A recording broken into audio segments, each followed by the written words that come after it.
action. Bah, bah, bah. Or hamstring, knees. Contact. No, it's flag. This is flag. This is flag. It doesn't matter. I still got killed. You're not objective. You have a Boston hat and a Hawaiian shirt. This is the opposite. Bill Belichick said absolutely minus 9 million words to me the whole damn time. His wife and my wife was talking. A sequoia could last for thousands of years, though. So it's like shut the fandango up, bro. That's to the showers. Technical. You want to go to the showers after I say that? That's yes. No. Me and you are not going to the showers. You go.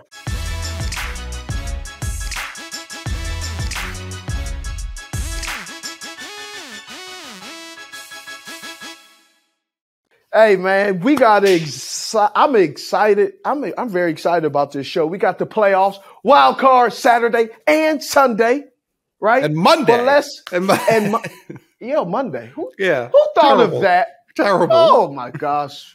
And they're gonna play a short week if whoever loses is not the higher seed, they're gonna play a short week, gonna be complaining. Brutal. Oh well. So let's get into it. First of all, let me congratulate thyself. Congratulations, self. Thank you. I appreciate it.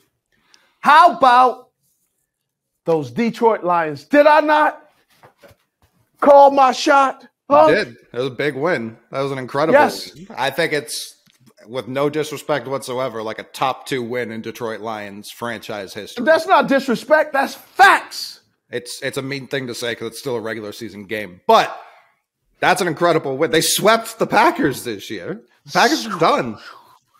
Yes. I would say this, though. Isn't it amazing how when you're sitting at the top, you lose to the Detroit Lions, now all of a sudden I don't know what I'm going to do. Man, I'm so sick and tired of I don't know what you're going to do. You know exactly what you're going to do. You ran Devontae Adams out of town by getting your money, and now all of a sudden you don't lose. You lose, and now all of a sudden you're not sure what you're going to do, huh?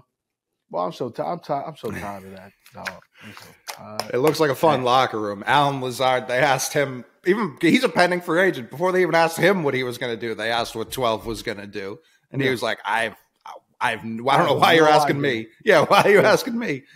Yeah, I don't know either. So, I like Matt LaFleur. I don't care what people say. I like him. I've had several conversations with him. Good dude. Seems to have very pure intentions. But what's going on with, Aaron Rodgers is one of the best quarterbacks out there, right? Even at his age. I'll take him over some of these other folks.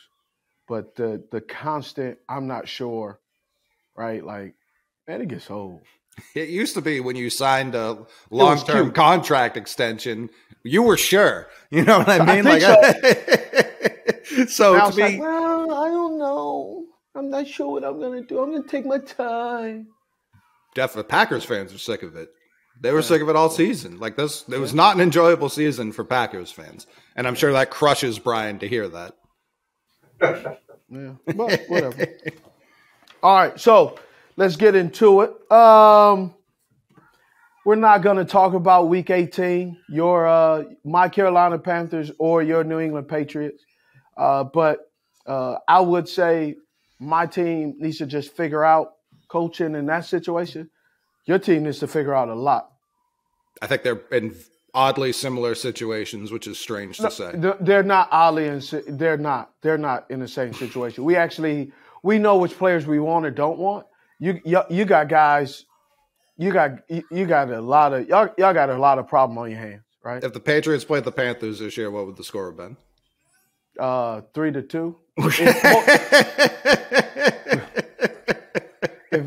If Matt Rule was coaching, yes. That's what I mean. There's a lot of variables with those Panthers. Yeah. You never know who's going to be quarterback. If Coach Wilson's coaching with Sam Darnold, and running that football, DJ Moore, Terrace Marshall Jr., Shi Smith, woo! I don't think we would have been too worried about Sam Darnold. Okay, so let's get down to wild card weekend. The AFC. The Los Angeles Chargers at MJD's one of his 5th favorite teams. He has 5-17. Jacksonville Jaguars on Saturday. Who do you think is going to win? You talk about two sides of the same coin historically. A cursed team versus a chaotic team. I feel like I have to pick Jacksonville just off the strength of Brandon Staley's Week 18 game plan, getting Mike Williams more hurt, playing his starters way too long in a game that did not matter for them whatsoever. Jacksonville, I ride with Doug Peterson over Brandon Staley. That's really what it comes down to. Here's why I go with Jacksonville is I love their defense. Their defense is fast flowing. Some people had, said some comments, and I want to clear it up. It was like, what do you mean they're playing out of position? Right? I just mean that this team is they have 4-3 personnel, but they're playing in a 3-4 scheme.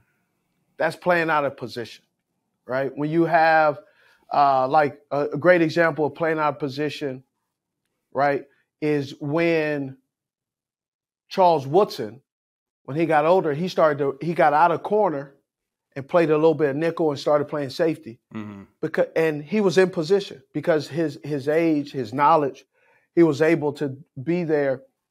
That's all I mean by out of position. There's some other players, I think, heading into the offseason, like a Jalen Ramsey, you may start to see go back and start going to safety because he's getting long in the tooth a little bit. He's a long strider. Takes him a little bit of time to build up.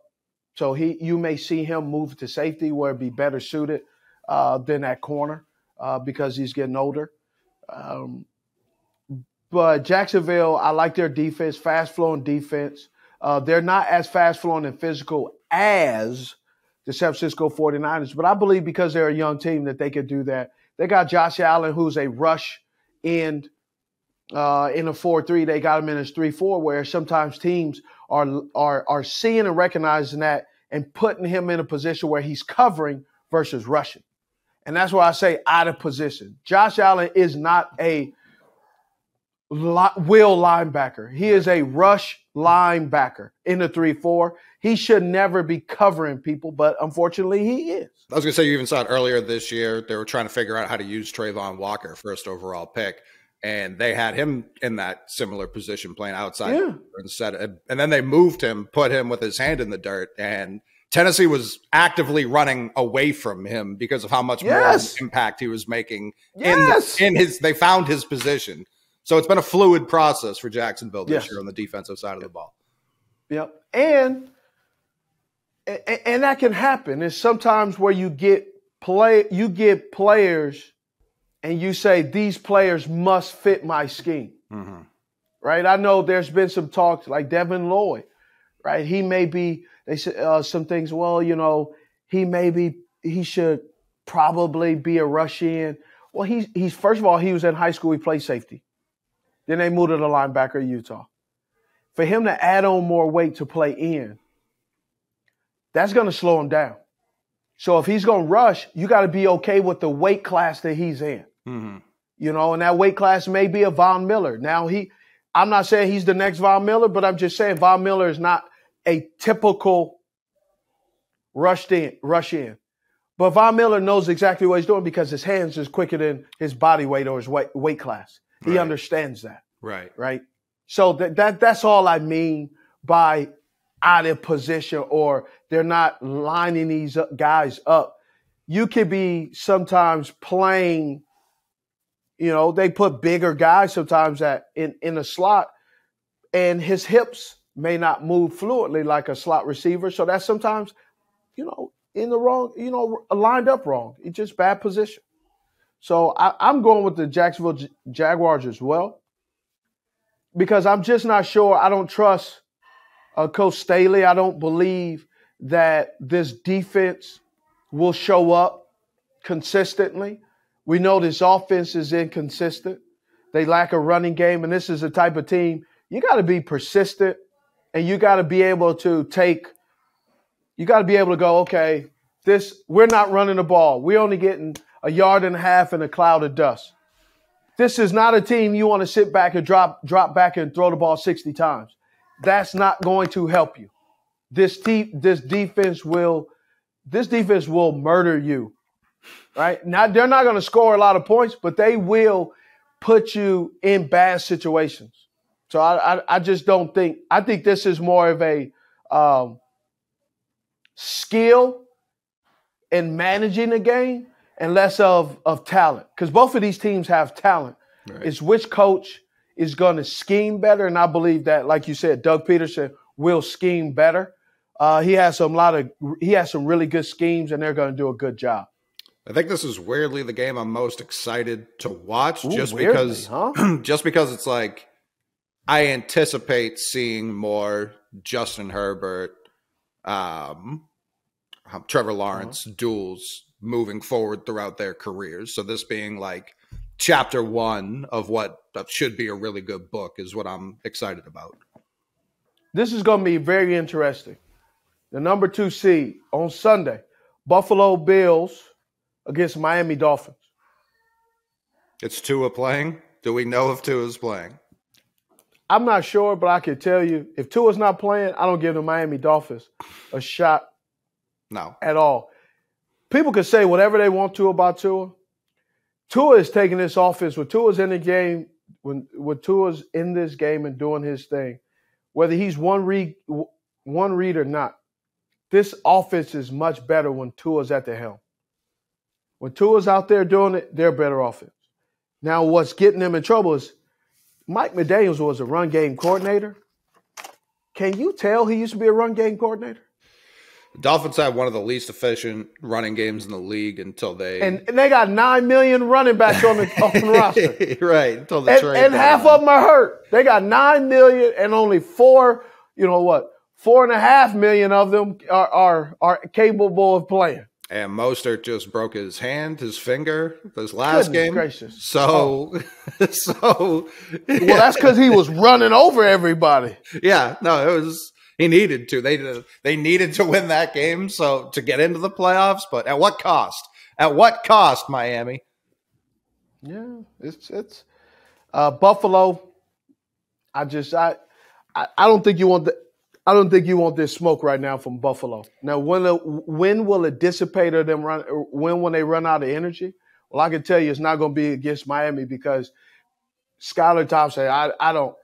He doesn't strike me as a guy that's going to be a Brock Purdy right now. No.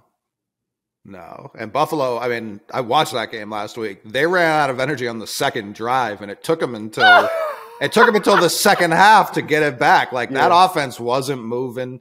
Now the Patriots have a better defense than the Dolphins do, so they do. That'll come into play as well. But I think it was almost good that they had to have that kind of a roller coaster of emotion game last week so they can go into this game a little more reserved, a little bit more focused than just trying to hit home runs constantly. Yeah. Okay. Do we shout out my boy that I told you? Nyheim Hines, huh? Yeah, I mean, did I not call it? I don't think you called 2 kickoff returns for touchdowns. No, I didn't. I just called. I didn't call it 2 kickoff. No, you said returns. I'm just calling that when they made the trade, what he brings to the table as a pass catcher and a runner. He's just his ability. He's a workhorse, man. He's a workhorse, and because of that, he's going to get more snaps on offense. Kind of what he was getting before the Colts got Marlon Mack, didn't equal up to anything. Yeah. Right, and then got obviously Jonathan Taylor, but they just reduced his roles to he really can't contribute.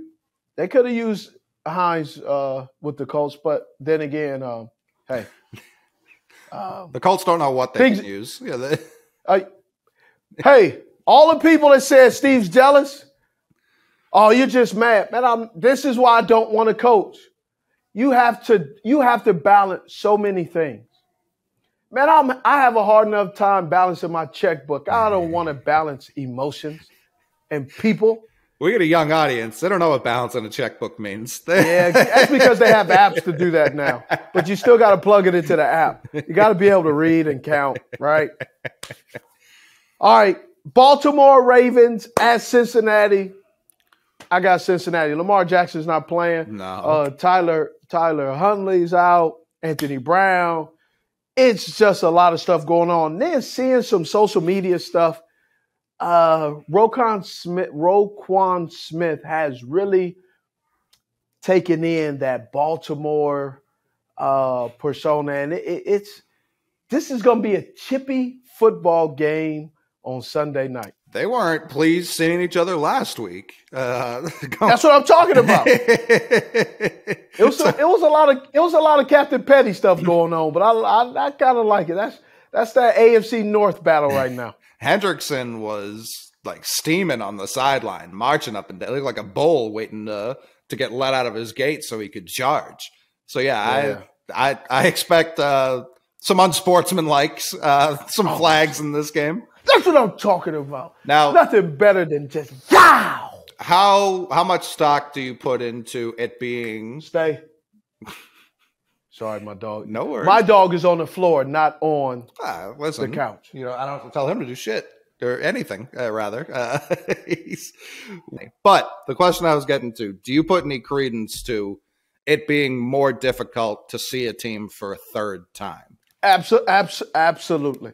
Seeing a team for a second time when you lose, however you lose in the first game, seeing them in the second game in the playoffs, but now seeing a team for the third time, yes, especially this AFC North. Pittsburgh, Cincinnati, Cleveland, Baltimore, all these teams that are playing each other for the third time when they've already played each other for the second time, it's kind of like when you play a cousin, right? You know what your cousin's going to do because it's your closest cousin, right? You know what he's going to do or she's going to do. You know what he or she likes. You know how they like it. But then they also know you, and they know that you're going to poke and prod. You're going to do some things that are to agitate them, to rev them up. And then there's both sides are going to do something that the other side is not prepared for. Okay. And when do you do it, and is it at the right time? That's the question. And this team, they know each other. So this could be a high flying, or man, this could be one of those, slow drip, where it's where you start almost as a fan, you fear the slow growth, and then the standstills make you extremely nervous. Right. And that's where I think this is where this game's going to be. I think this game's going to be where it's going to be blocking and tackling will go through the whistle.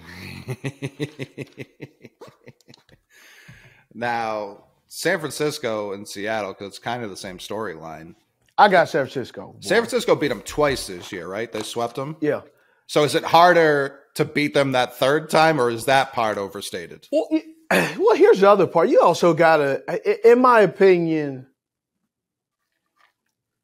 Seattle just lacks a lot of presence on defense that I'm just not sure that this third time, it's not like Cincinnati where Cincinnati has offense and defensive firepower. Right. Seattle's defense is giving up a lot of rushing yards. And what does San Francisco do with Christian McCaffrey very well? Right. Run the football. And Eli Mitchell's back. Trouble. Seattle's offense, it all starts with Kenneth Walker III. But we also know the offensive line isn't great. Right. San Francisco defensive line, and they're playing number one defense, a physical team. I don't see Jimmy Ward sitting here watching concerned about DK Metcalf. You need to concern yourself with Tyler Lockett, but that means that Geno Smith will have time in the pocket to throw to Tyler Lockett. I think that the San Francisco 49ers will win this game. I think they'll pull away about the third and fourth quarter. I do believe because they're in the same division, third time, that there will be some things that they'll be able to do. Shane Waldron, he knows this offense because he was with Kyle Shanahan. So both of these guys understand what's going on. But I think San Francisco just has a more physical bunch of guys. Bosa, Greenlaw, Warner, just a ton of players, right? When I look at the Seattle Seahawks, I can name about 4 or 5 of their players in comparison to the San Francisco 49ers that you can give the edge to. Where you that old school, like you remember the old school thing they used to have where they had the check marks, like who wins? Like offense, defense, who wins? I got 49ers. Offense, 49ers. Quarterback play, 49ers. Special teams, 49ers. Right? Ray McLeod, Clemson. Right? South Carolina, just another guy. There's a number of things, right? Running backs. I think it's a tie, right? It's a push because they're both dynamic running backs. They both can make any defender miss. They can take a short run to the house. But then tight end, I'm not taking Disley over Kittle. Over Kittle? You taking that? No. It's just too many check marks that the San Francisco 49ers have that the Seattle Seahawks don't have this year heading into the playoffs. I have 2 questions about San Francisco. Would it be at all surprising if Brock Purdy started looking like a 7th-round rookie in the playoffs? That's a great question. I don't think he's going to look like a 7th-round quarterback because he has one of the most innovative head coaches, play callers in the game of football today. Kyle Shanahan has done a great job of knowing what his quarterbacks cannot do and hide it and making sure everybody in the league does not figure it out. You could say, oh, he's going to look like, yeah, he may. But not when Kyle Shanahan. Kyle Shanahan has made numerous quarterbacks. He is hidden in plain sight that you will not know what my quarterback's problem is. And he's done it with Jimmy Garoppolo for a very long time. Mm-hmm. All the way to the Super Bowl. But there's times where he goes, look, we got to call this play, and Jimmy, you got to make the right read for us to win.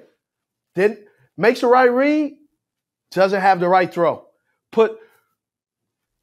Gives us a 3-ball, right? Or if he cutting hair, he gives us a 2-cut. Man, I asked for a 1. Just like who was that? Hey, Trevor Lawrence. Trevor Lawrence in the game had some guys open, put too much sauce on it. Yeah. And you go, but he made the right read. That's why I like Brock Purdy. He's making a right read. Process. Yes, the throw may not be there, but getting the guy to make the right read, that's even more difficult. Right.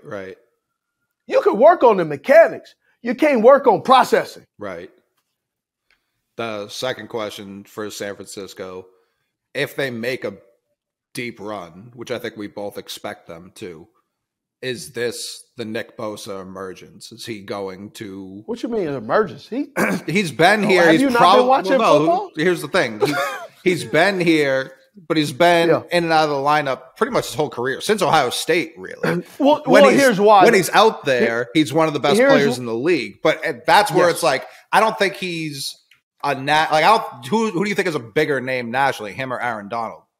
See, I don't really look at that. I don't really care about that. Fans do. Because I know fans do. But Nick Bosa is a name that you fear. Offensive coordinators know that it isn't like it isn't going, well, I don't know if Nick Bosa is going to show up. Nick Bosa has the same impact in the game like I talked about with TJ Watt, right. The hostages versus volunteers, the Davion Clowney, where he doesn't always line up. His stats don't always appear on the stat chart because he may blow up a run play to where that defender sees Nick Bosa heading to the right and he will run to the left and someone else will get the tackle because they're penetrating because Nick Bosa is there. Nick Bosa, he's that high motor. He's always there. He's a disruptor. He dictates where you don't run. It's like, where's Nick Bosa? On the right? Well, we're going left. Where Nick Bosa? On the left, we going right. Where Nick Bosa? In the middle. Oh, let's go outside. Right. He dictates where you don't go. Right? Nick Bosa, I will put Nick Bosa on there. Nick Bosa is I remember back when I was younger, Nick Bosa is like the cops when they do checkpoints on special events or holidays, right? I can't say which uncle I was with. Well, we were at a boxing match, and they were drinking, and I saw my uncle. They were had checkpoints, and my uncle popped in. He popped in like 19 peppermints all at the same time because they were, they do that. They do that. Hey, where you coming from? They do the smell test. Yeah. Hey, he probably you. Right? They walked in. Where you come from? Oh, just watch it. Oh, okay. And then he smelled it. And okay, go on through. And I was like, he's foaming at the mouth with all those notes. So that's what Nick Bosa is. He's a checkpoint, right? Hey, playoffs coming. New Year's, Mike Tyson fight. We know, back in the day, pay-per-view, big event. Nick Bosa's the cops. Hey, roll down your window. Where you been? Where you think you're going? Well, I think I'm going, well, sir, I smell alcohol. Let's talk about it outside the vehicle. I think if Nick Bosa would love to be referred to as the cops, if that was just his nickname, he would be thrilled with that. And he's going to win Defensive Player of the Year. You think so? I think so, yeah. He has the most pressures and sacks in the league. Like, Judon's right behind him in sacks by 2, I think. But pressures, it's like a 15 pressure difference. Like that's because they're getting the ball out, they're running for their life. They're like 97. That's what I mean. And look, in those J's, So I wasn't saying that as a knock to Nick Bosa, but I know you wasn't. I do think there's a difference between, in every sport, guys who do it in the regular season and then guys who truly take that step up in the playoffs. And the defense is too good as a unit to say he'll carry it, but I do think you'll be hearing his name more often than Greenlaw, Warner, anyone else on that team. If they're to make a deep run. Okay. I can tell you this, Greenlaw and Warner, if they keep this up, they can be like Bowman and Willis. And I can even say, moving forward, if they can keep consistency and do it for a long period of time together, I think they have the ability to leapfrog that duo. They're fast. I think Bowman obviously took a step back with that nasty injury in the playoffs. But I just look at, I think they could be better. But I'm also saying that Bowman and Willis were no cakewalk. Those guys were beasts. Like going across the middle, like if I had a what we call a flanker drive or a drive route or some kind of middle right where it's underneath, I'm like, where is Willis? Where's Bowman? I'm going I'm at the line of scrimmage and I'm going, where they at? Okay, cool.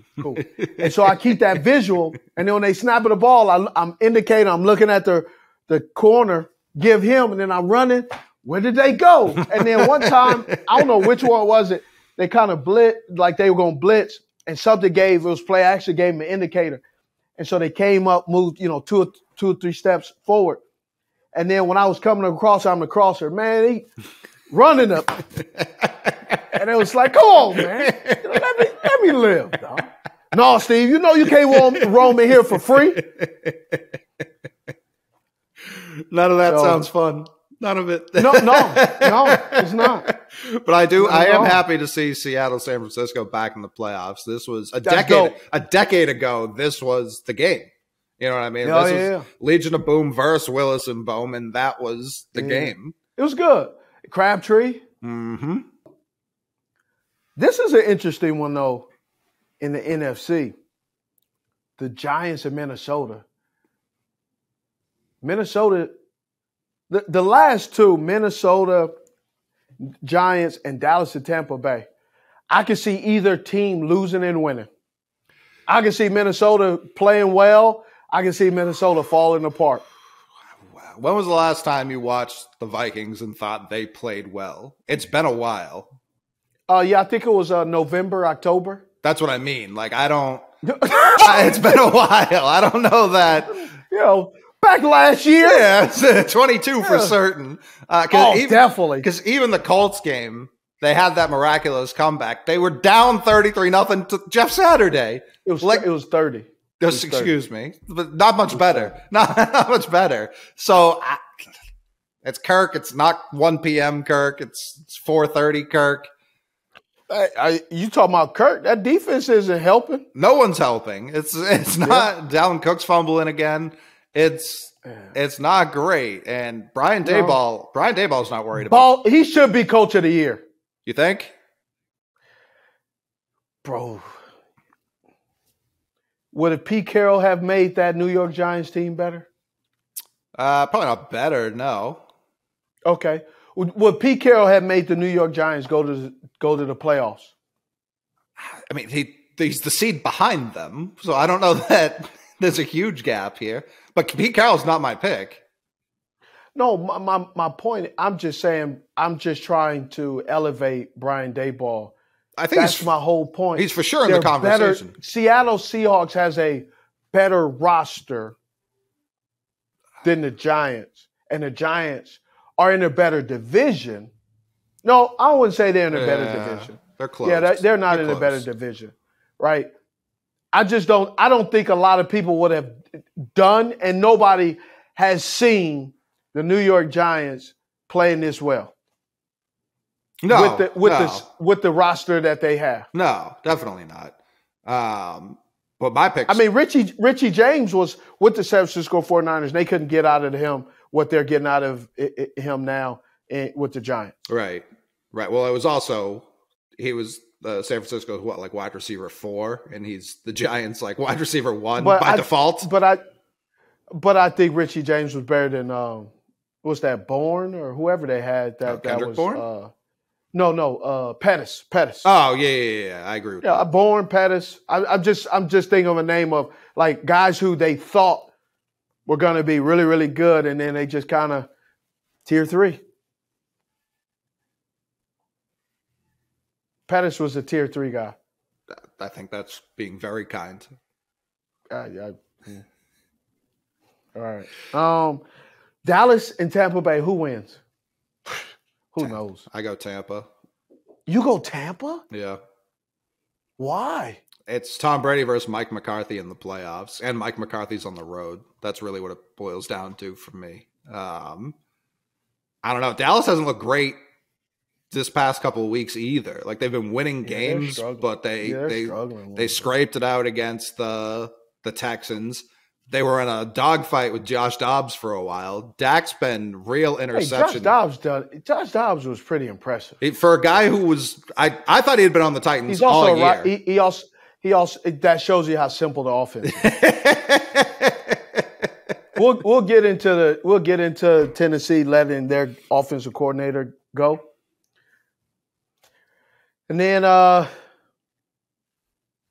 So I got Cincinnati, you got Cincinnati? Yes. I got Buffalo, you got Buffalo? Yep. Jacksonville? Yep. San Francisco? Yes. I want to go with my most interesting jobs, guys. But I just have a feeling that Minnesota may be able to pull it off. Just because I don't know why. I just got a feeling Cincinnati. I'm torn. Like you said, I could see either of these. Me too. Go next Monday. Next Monday, I'd be shocked. I would be shocked zero if either of these teams won. I'm going with the Giants. You going with the Giants? Yeah. All right. I'm going with the Giants, but I'm also going with Minnesota. How about that? You never know. Maybe it's such a tightly contested game. They just eliminate both Dallas and Tampa and move both of them on. You never know. Goodell can do what he wants. Yeah, I like that. I'm going with Dallas. Who you going with? I'm going with Tampa. Yeah. Okay. Yeah. People say, "Oh, last time you said that. How does that feel, Steve?" I got to pick one team. I was wrong. You were right. Good whoop-de-doo, right? Yeah. Hey, maybe we'll have you on the show. Ha! No, we won't. Subscribe. Yeah, subscribe. Hit that subscribe button. This is Bandit. He founded Underdog Fantasy so that humans who really love sports could play with their friends and win some big prizes. Tell your human to go to UnderdogFantasy.com today. Oh, I think some coaches still going to get fired now. I wouldn't be shocked. I think what team we just talked about might fire their coach if they don't win on Saturday. Who? Chargers. Yeah. So how about this? So we need to find that film.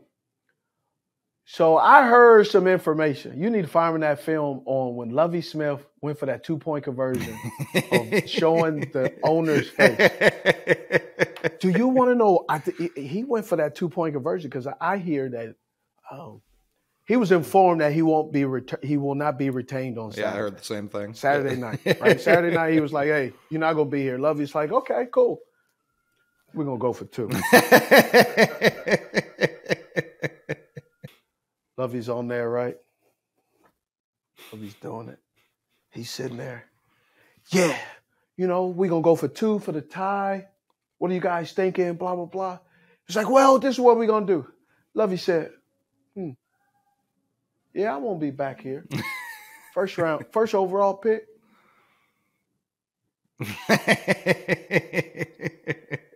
Let's go for 2.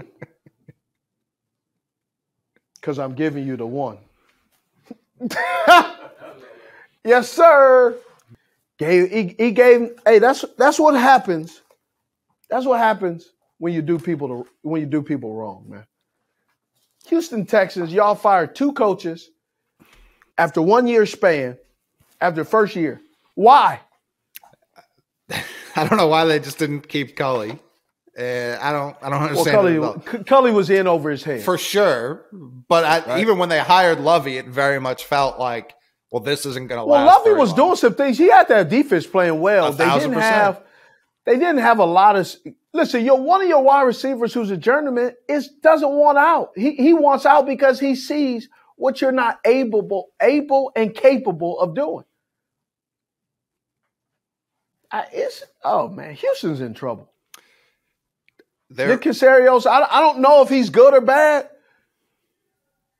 I know how an organization is supposed to be ran, and all organizations are run differently. Mm-hmm. Some of the general managers are just managers, and the coach gets to pick and have final say over the roster. That happens, people. Oh, yeah. But then there's times where the general manager is saying, or the owner is saying, hey, look, this is the guy I want to play. I want to evaluate him. I want to see him to play to know, will he be our guy next year? That happens. When you're the owner, you can tell them whatever the heck you want to tell them.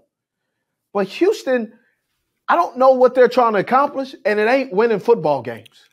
They shouldn't have been trying to win football games. I thought the whole point of how Houston was rebuilding this team was to lose a lot of games and acquire as much top-end talent through the draft as possible. They're not a free agent destination, historically have not been. So I thought this was the whole point. Tear it down, be in position to get a potential franchise quarterback, and have the rest of the roster filled out. Because this is a team, ever since they were founded, what was that, 2002? 2002 they come into the league. They immediately take a quarterback, which hilariously wrong idea because they had no offensive line, and he set records for getting sacked repeatedly year after year, game after game. They've always been looking for that quarterback. I had a conversation with that guy. You go back on my first job on NFL Network, and I kind of called him on there. It was Charlie Cassidy. On paper, they were good. The line? Yeah, Charlie. Yes, that's what he said on paper. On paper, they were good, Steve. I said, well, I guess you didn't read the paper I was reading because I was watching it. They weren't very good. No. David Carr still doesn't remember if his name's David or Derek because of how many hits he got behind that line. So it's hey, come on, man. You don't have to. Come on, don't talk about the Carr family like that in front of me, man. I'm standing up for him. I'm standing up for the man. Oh, okay. He got put people think David Carr is a bust because of how bad that line is. I would agree, and he's not. He was set up to fail. That's what I'm saying. That's what I'm saying. Like he was set up to fail on the get-go. I thought the whole point of Houston was, hey, let's bring in Nick Caserio. Let's actually tear this down for 3 years. Because even if you look at the moves they've made outside of the draft. Here's the question. Do you think Nick is the right guy for the job? I think he's looking at even just last year's draft class. I think he got a lot of talent in 1 year. Yeah. And I agree. I would like to see him do that again. Like I thought him taking Stingley, because if you remember the talk before leading up to the draft last year, and of course it's all talk. We never know what's actually going on inside these teams.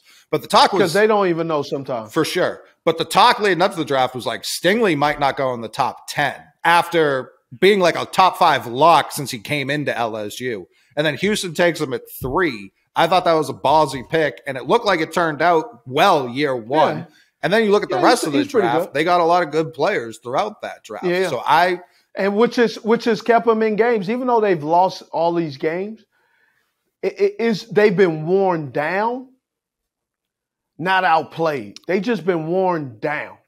Like when I'm watching it, even Thursday night against the Philadelphia Eagles, they were worn down. They were giving the Eagles fits. Right. They were playing like they were playing football.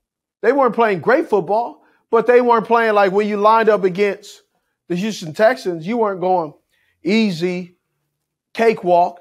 Look at Deshaun Watson, his first game back. I mean, their defense allowed them to trick him into throwing some interceptions. So it's very interesting. So my question is Houston, is that a destination place? If you're one of these 9 or 10 requests to be a head coach, if DeMeco Ryans, they request to interview him as a defensive coordinator, do you go on a job interview? I think you go in the interview, especially for DeMeco. I ain't going on that job interview. Well, for him, it's how many did he have any last year? I don't think he did. I understand, but why go on a job interview to a job you hope you're not offered that job interview? Because I assume he's going to get multiple interviews this year, and I think it'd be good to get one out of the way, one under your belt. Just get an interview under your belt, and then go trick one off. That's basically. If you make any mistakes, you don't really care because it's the Texans. You don't really want. Although it sounds like he does kind of want that job just because he played there for so long. Yeah, but I wouldn't have that super high. I also wouldn't take a quarterback this year if I'm them. I'll do one more year of good losing, build up the rest of that team, and have it ready next year for maybe Caleb And who's Williams. the quarterbacks for who? For Caleb Williams next year, USC's finest. Okay. I'm a little weary of Caleb Williams right now. Why? He needs to based off the Lamar Jackson injury. Based off what happened with him against Utah when he lost his mobility, right? I'm just not sure. Will he stand in the pocket and still have accurate throws with an injury to his lower extremities? You got to remember, Phillip Rivers had that knee thing. Remember, that's why he always had that limp that he played. But Phillip. For the most part, Phillip I think was a pretty good passer. Yeah, oh yeah. Right? I'm just maybe this year, maybe next year, Caleb Williams showing us that he's improved. He's improving. Not improved passer, just he's improving. Right. Yeah, trying to predict outside of like a Trevor Lawrence or Andrew Luck, trying to call who's going to go be the best quarterback next year in college football has been very shaky. Joe Burrow came out of nowhere. Baker. Yeah, remember Andrew Luck? Like Andrew Luck he was gonna be on the precipice of being drafted by some teams that he probably didn't want to go to, but he also felt like going back in school. He wanted another year of the college life, and it worked out well. And he was a damn good football player. Really good. Yeah, but. Caleb Williams, my larger point, he might not even be the top guy next year. It could be Drake May, could be someone else. I would just worry, especially Bryce Young being as slight a frame as he is, do I want to throw him into another David Carr type situation and end up just burning a pick and potentially wasting a really good quarterback because the rest of my team's not built up yet. So, okay. All right. Okay, so we got Houston out of the way. Mm-hmm. Is Denver a attractive place to go coach with all of the people that they're lined up to have? Dan Quinn, DeMeco Ryan, Sean Payton, Raheem Morris, Jim Harbaugh. And word on the street is I don't think as many teams are as interested in Jim Harbaugh. I think Jim Harbaugh is more interested in teams. That's what I'm hearing. He's interested in getting another raise from Michigan, is what Jim Harbaugh is interested in. He's called. I heard some things. I'm like, okay. So this is. I think if you're a defensive minded coach, this Denver defense looks pretty good. But you got $275 million of you're forced to use, right? Russell Wilson. Right. Is Russell Wilson fixable? I mean, everything you talked about this year was they had an offense that he was not designed, like he is not comfortable in whatsoever. Did you anything I said about Russell Wilson? One, it wasn't personal. No, I'm not saying it was. I've never said that that Russell Wilson can't play. I just think that his best years, I don't see him throwing. Do you see Russell Wilson throwing for 5,000 yards? No. Next year? No. Has Russell Wilson ever thrown for 5,000? No, Gino just set the Seahawks single season record for passing yards. You see how I set that up? Ignorance is bliss sometimes, right? Like me asking that question is like asking, like sometimes when you eat on a cheat day, you eat something you're not supposed to. Don't tell me what it's made of. Just bring the meal. I'll deal with this later.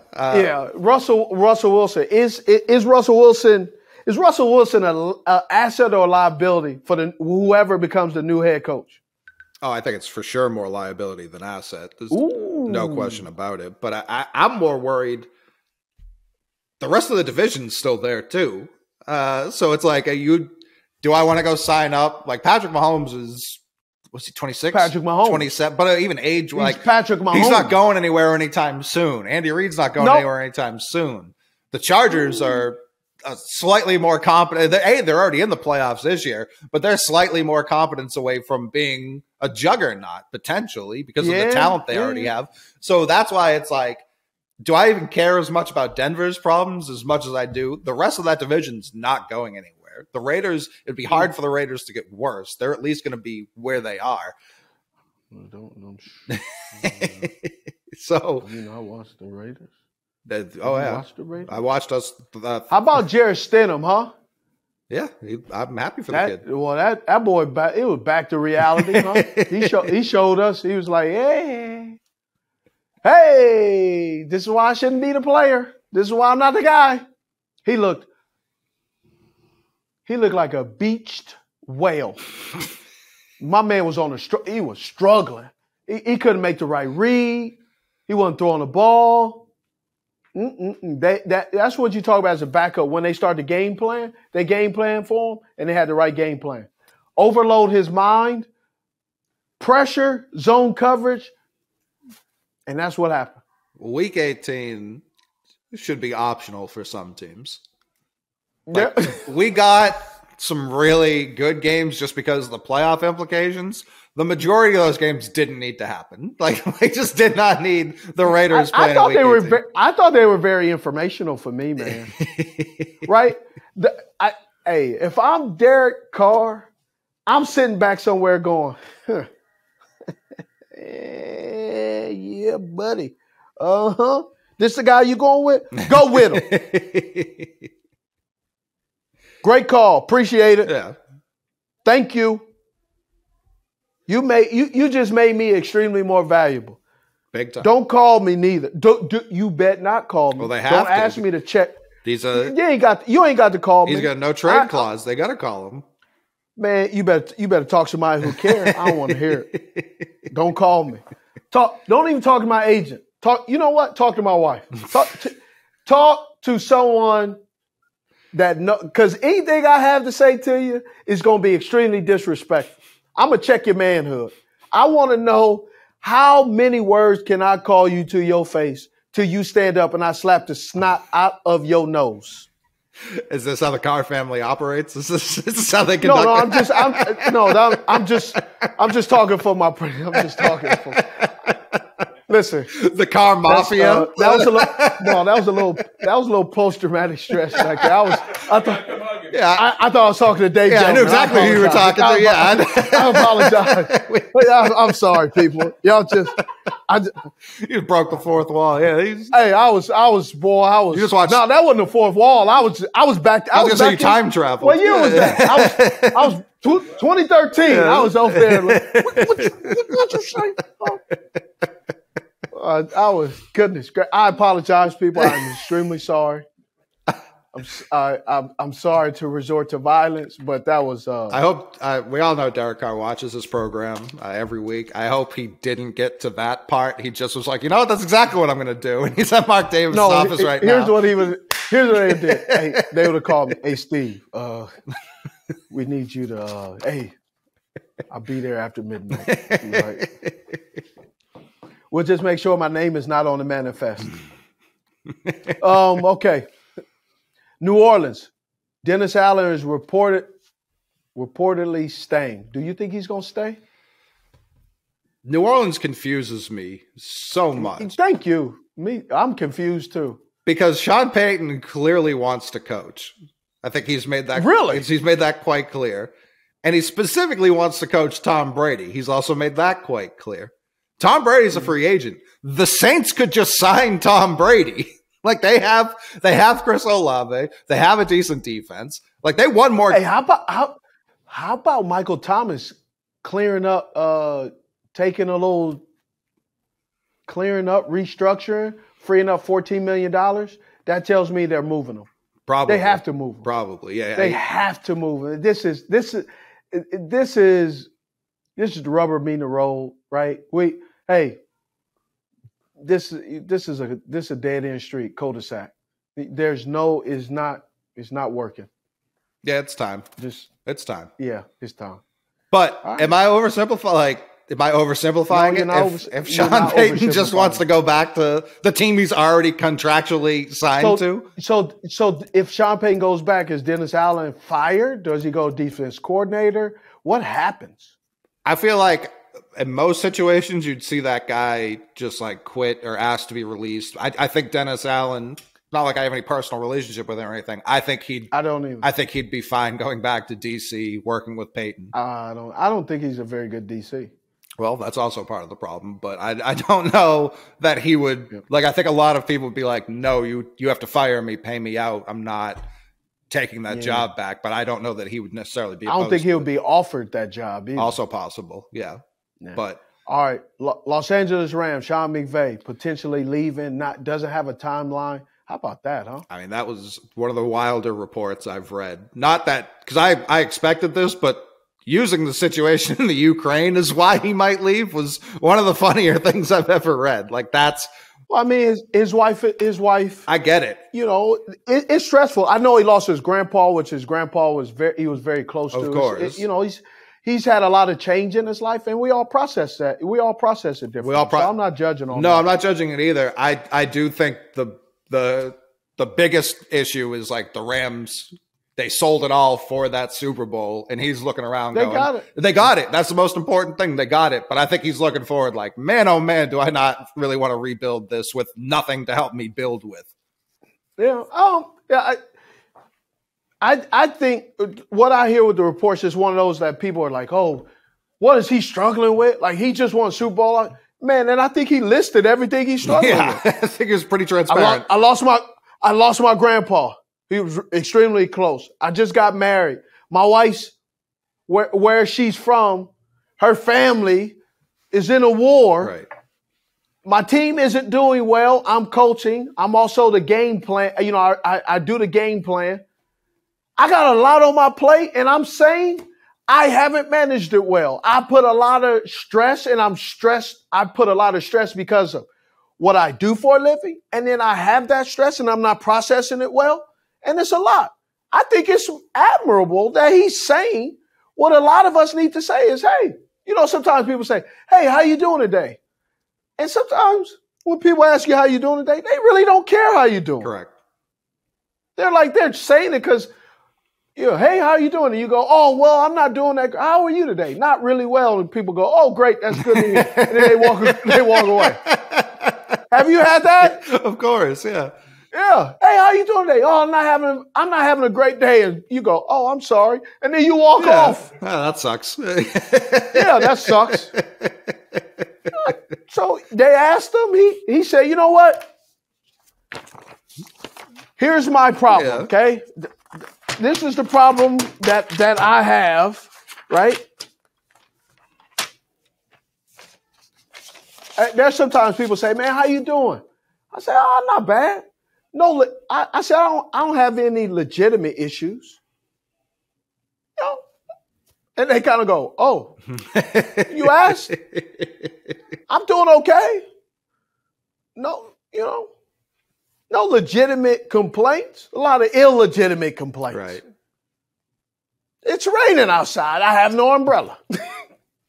Right? So, but no it's minus 14 in Pittsburgh.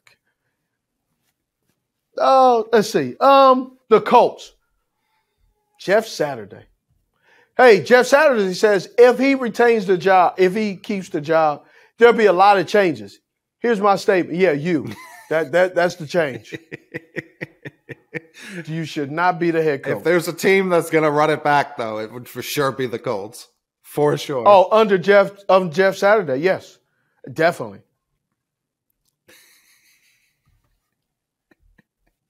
Arizona. Cliff Kingsbury, he was average in college, and you expect him not to be average in the pros. And I hear he might be interviewing for your New England Patriots. What do you feel about that? You think that's a smart? Anyone's better than Patricia.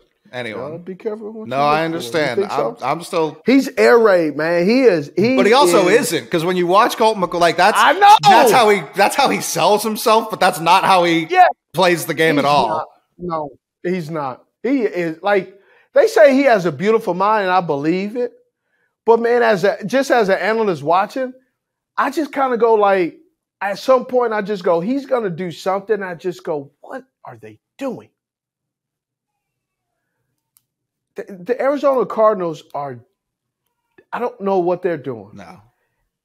So here's my question. Some of the reports, they don't have a general manager. Some of the reports are saying that Kyler Murray will be part of the coaching search. So let me get this straight.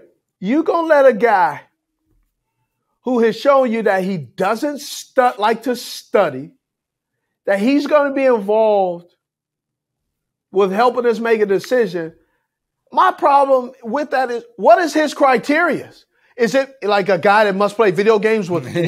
Like, what do you bring to the table to be able to evaluate what a good head coach and what a bad head coach is? Yeah, I guess I'd like to know like how much input he actually has. Is it more like, all right, we've narrowed it down to these three coaches? Here's my take on that. And I've said this at the house, and I've gotten in trouble. I'm not taking input from the back seat, bro.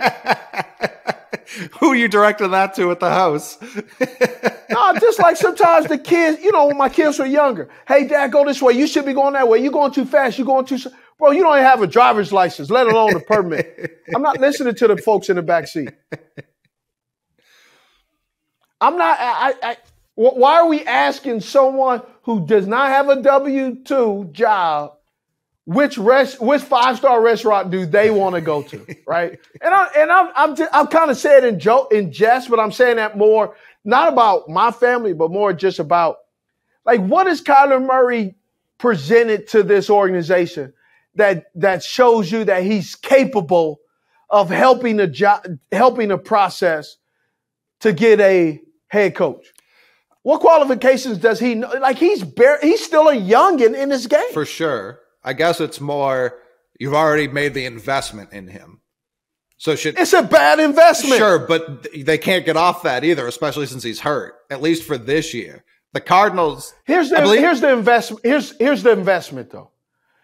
If you're saying hey, we're going to get Netflix, we're going to invest in Netflix or Tesla, Amazon.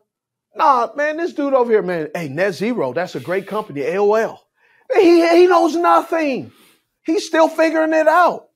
And the reason I say it is I just know I am learning in this business. There are so many moving parts. Why are you gonna let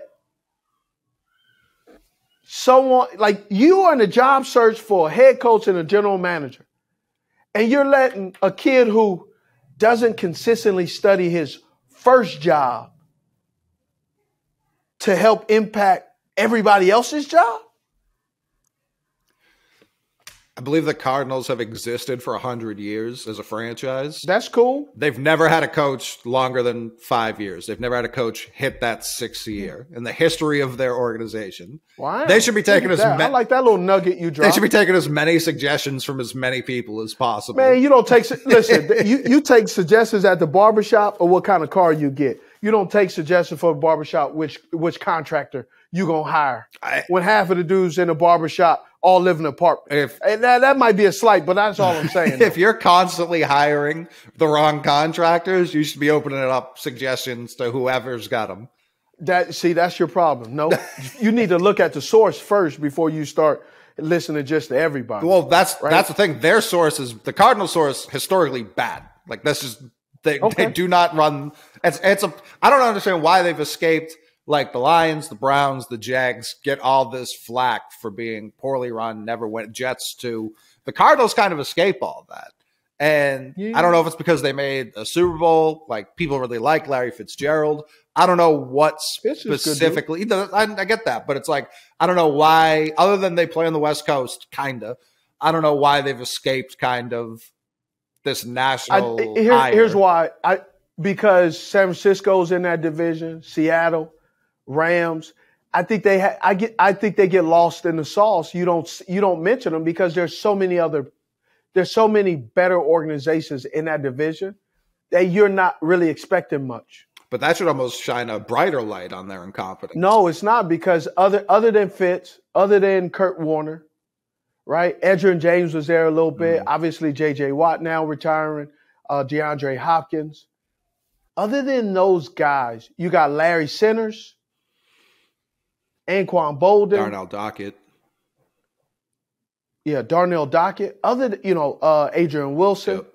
There hasn't really been guys that you really go, right? Emmitt Smith. It's a place almost seems like it's a transitional landing spot right before you retire, versus at least like the Detroit Lions. They had Barry Sanders, right? They had some years where Herman Moore, right? They've had some teams and some players that you actually root for, and you root for these players, but they've had them like not in a short span. They've had them like for a while. Megatron, right? Roy Williams. They've had times where you go, they give you hope. I think the Cardinals, is there really any hope that this team will be anything more than the 15th, 17th, 21st team in the NFL? For me, all 32 teams should feel like they are 3 years away. Well, that's where you're fooled. They're not. But how they should operate, we're no more than 3 years away. That's why I say that every company, we are independent contractors that can only work in these selected 32 cities. Right. But understand these 32 cities are independently ran differently. Definitely. That's why there's like 10 teams that every year you could count on. And then there's like 4 or 5 teams that you go, oh, wow, the Buffalo Bills are there. Oh, wow, they're back in it, right? They're back in it. New England Patriots, they had a down year, but you expect they'd be back in it. Are you expecting Arizona Cardinals to be back in it? No. Are you expecting the New Orleans Saints to be back in it? No. The Los Angeles Chargers? No. Denver Broncos? Until John Elway and Peyton Manning, other than that, you're like, not really. Right. Chicago Bears, other than the year 85 and then with Urlacher and all those guys, they're back in the nope. I mean, I can go down the list of teams. Oh, I don't Houston disagree Texans. with you. Nope. I don't disagree with what you're saying at all. But that Cleveland Browns doesn't excuse the point that they shouldn't try to operate like a winning team. Like it doesn't take much. We talked about it going into last week. The Lions needed that win over the Packers as a franchise. They didn't need that win. They were going to get that win. The Jags needed that win over the Titans because it does more than just advance you that week or eliminate someone from the playoffs. It does a lot for the mentality of the franchise, of the fan base. All right, now we've got momentum. I agree. Like a decade. Yes, they do have momentum. They do have momentum. And somebody called my little slide on NFL Network. I said, all you need is a heartbeat to do a better job than Urban Meyer, which is true because Urban Meyer thought it was college. He thought he was going to recruit and not coach. And you need to coach.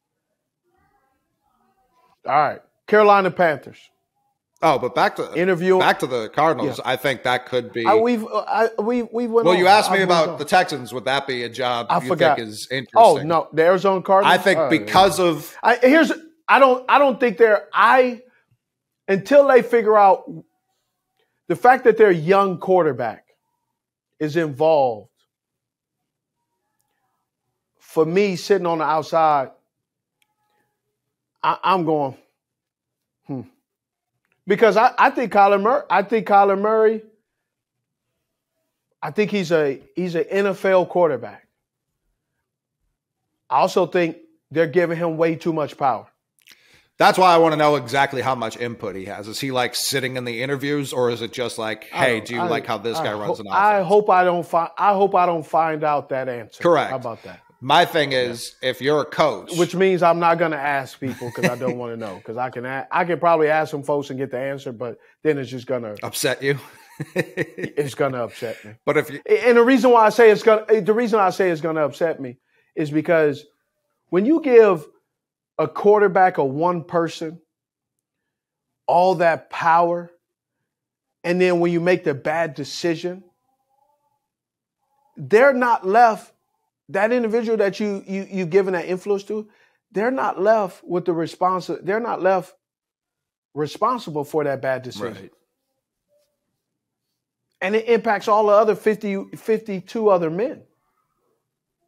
Or in offseason, 80 men. Every training camp opens up with 80 men. So they got 79 other guys going, man, what about this dude? Why do we have him? Because one wanted. Right. And I mean one meaning Kyler Murray. Right. I'm not talking about one. Every time I say something, people think I'm talking about Cam. I'm not. So I really is. My life is about 32 teams, and sometimes people think that I subtweet or say things. I'm saying something. No, when I call somebody out, I'll call them out. I'm not talking about Cam. I'm talking about Kyler Murray and the Arizona Cardinals in 2023. Just so people are clear. Yeah, I mean, wait, you'll name names. You just went on a rant against the ghost of Dave Gettleman not 5 minutes ago. We know you'll name names. But if I'm a coach, especially if I'm going to be a first-time coach, I don't think there's a safer. You're stuck. But I don't think you're stuck with that quarterback. I think that's could be a problem, could be a good thing. Because if you're like, I'm smarter than Cliff Kingsbury as a coach, you should be able to get more out of him than Cliff ever did. But if you're thinking of just job security as a coach, I don't think there's going to be a more secure job than Arizona because they're bringing in the GM as well. So it's like the GM's not going to fire you year one because that's going to make him look bad.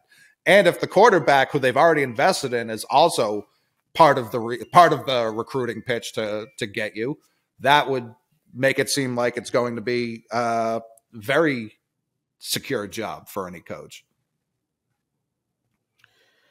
I just don't know, bro. I really don't.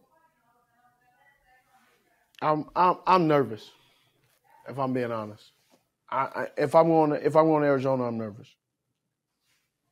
I think they also have like 5 top 105 picks or something like that. So they could get a lot of talent in there pretty quickly if they nail this GM coach. If it's a big if for sure. You see what happened with Denver last year. Like it can go left very quickly. Yep. 0 to 100 real quick. Carolina interviewing Steve Wilks. Talk to some people. What do you think? I would bring him back. Back. I mean, we just transitioned from Steve Wilks' old team who gave him 1 year and got rid of him, or 1 year with Josh Rosen in 13 games. So that was not a fair. This is why I don't really trust. And who picked Josh Rosen? I can tell you Steve Wilks did not pick Josh Rosen. No, it was Keim. I assume it was Keim, who's also gone. So and he's not a football guy. He admits. Doesn't seem like it, no. No, that was his own admission. He's not a football guy. Then he should have never been. I don't know how you're not a football guy and you're the general manager. No, that's like me. I'm not a baseball guy, but I'm gonna go be a general manager for a baseball team. How was that happen? I'm amazed at that.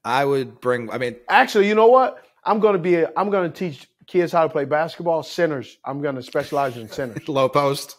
Right. Yeah, low post. Because I'm posting up everybody. Man, kid out. Akeem Smith Sr., yeah.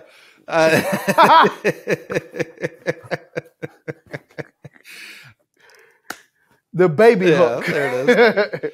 Based on how Carolina played pre-rule and post-rule, I feel like you have to bring Wilkes back.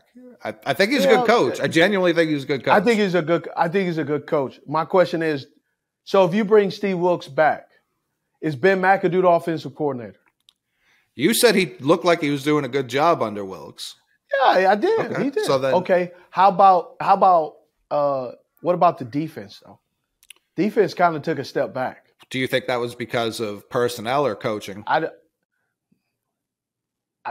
don't know. That's why I'm asking you.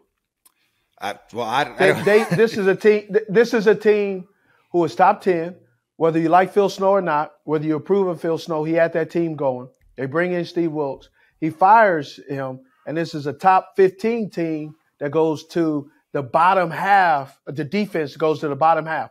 Offense starts to ascend, right? Your Matt Rule is gone, so then that allows to take the handcuffs off of Ben McAdoo, and I think he's done a pretty good job. No one expected Ben McAdoo to play to call such a really good game. I agree with that. And then your defense now, everything improves, but the defense, who has better players, starts to decline. It was about a month ago they were also signing Josh Norman off the street to start at corners. So that's where I question the personnel. That's where I question, and that's not even a knock on Josh Norman, but it's like you're signing. No, it's not a knock. It's not a knock on Josh Norman. But can we spot shadow?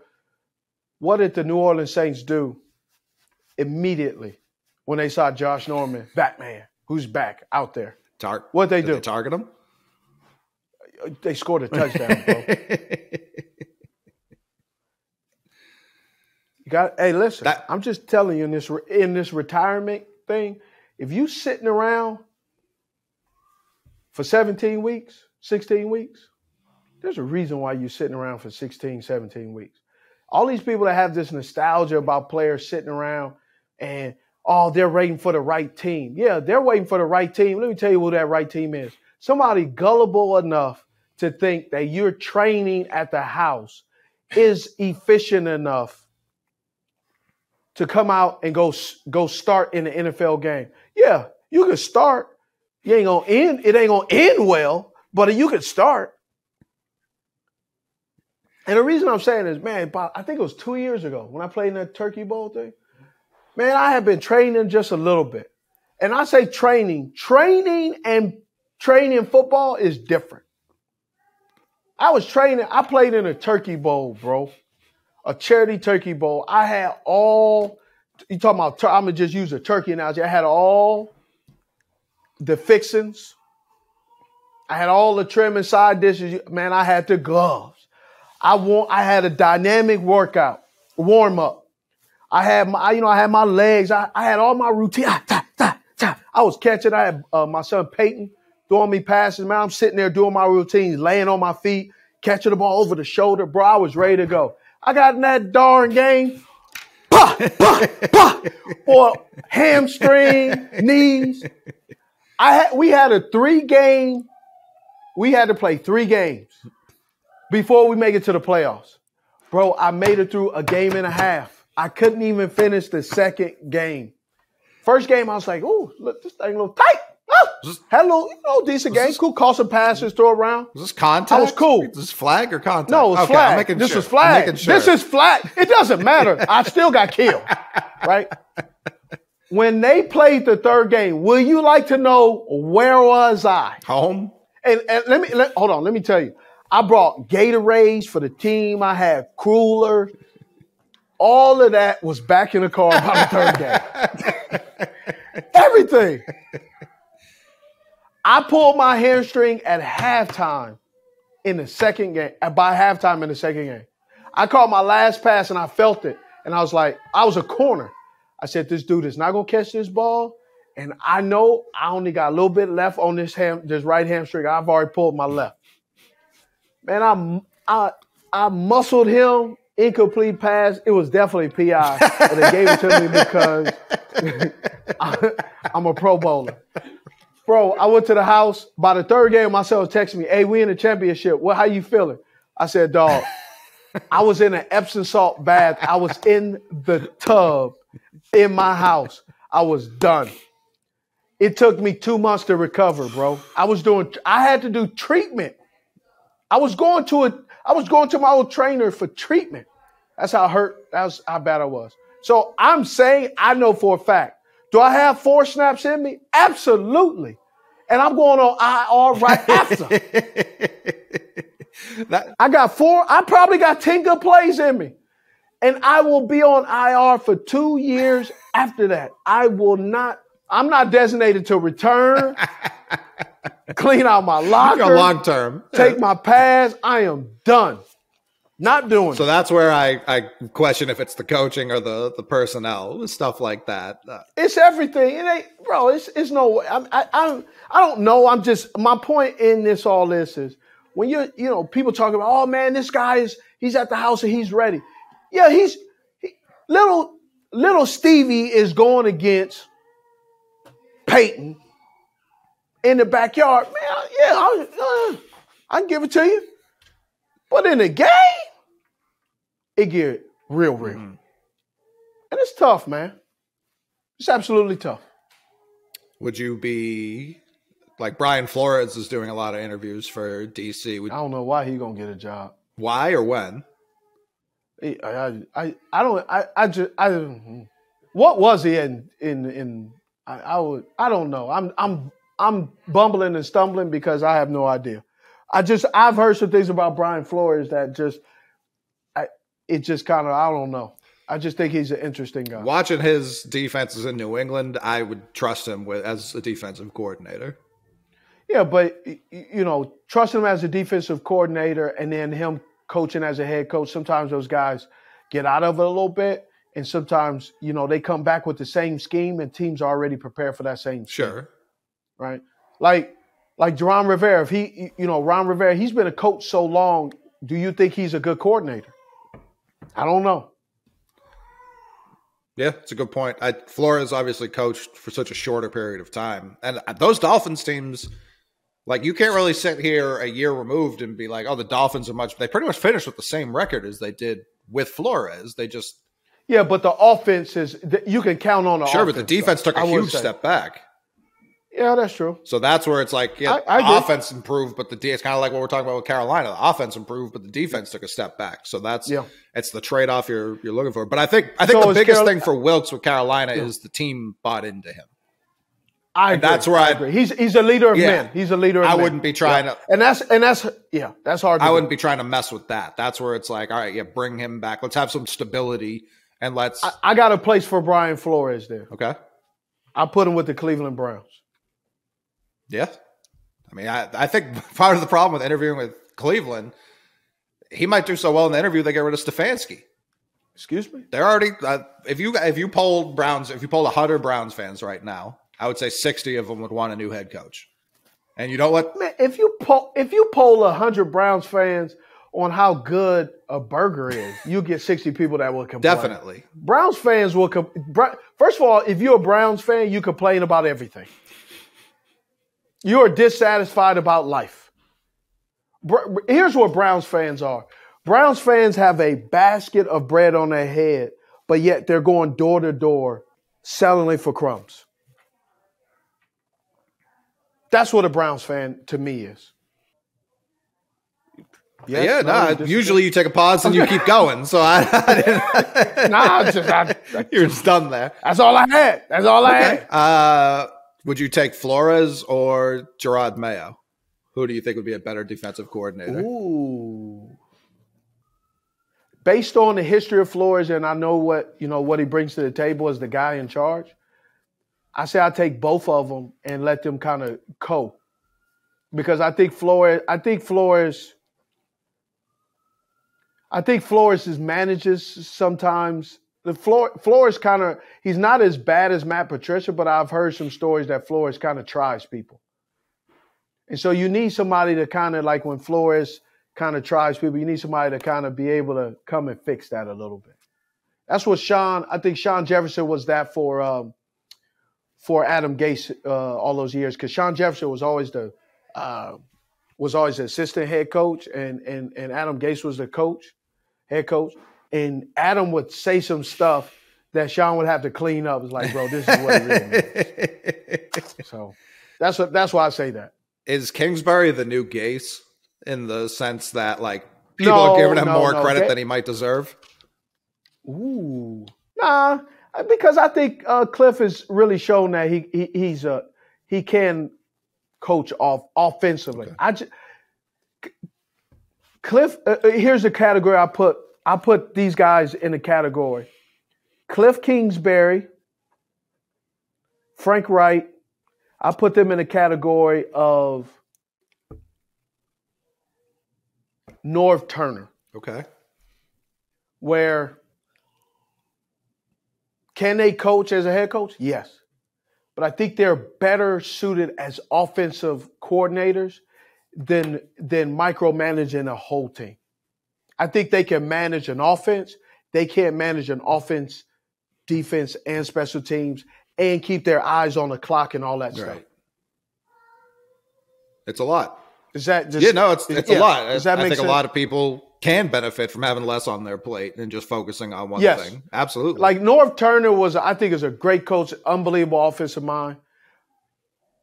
But he always kind of left some things on the table as a head coach. Definitely. 1,000%. Yeah. But even Reich, I might even push back a little just because it was the Colts and he had a revolving door of bad quarterback after old quarterback after like no consistency on that side. So it's like, well, he's obviously why I say better. Frank Reich. He's definitely better as a coordinator. I wouldn't be surprised if he had more success as a head coach in a better situation. No, I think he's a better coordinator. Here's why. You got Frank Wright.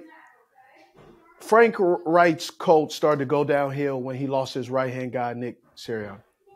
Yeah. When Nick left, that's when things changed. So I that's why I say he's a coordinator. Even, I mean, we were just talking about McAdoo. He tried the head coaching thing, didn't go so hot. With Carolina this year, he looked like a pretty competent offensive coordinator. Yeah, I agree. Tennessee Titans. They got names, a list of people. I have no idea where these people are. Internal, director, player, personnel. Like I don't know these guys, so I'm not gonna say this guy can or he isn't. I don't think that. But my thing with Tennessee Titans, the first thing I'm asking, what kind of offense are you going to run? Like, I propose this. Do the Tennessee Titans trade away Derrick Henry to now start to build up this offense to compete with, right, Cincinnati Bengals, Kansas City Chiefs,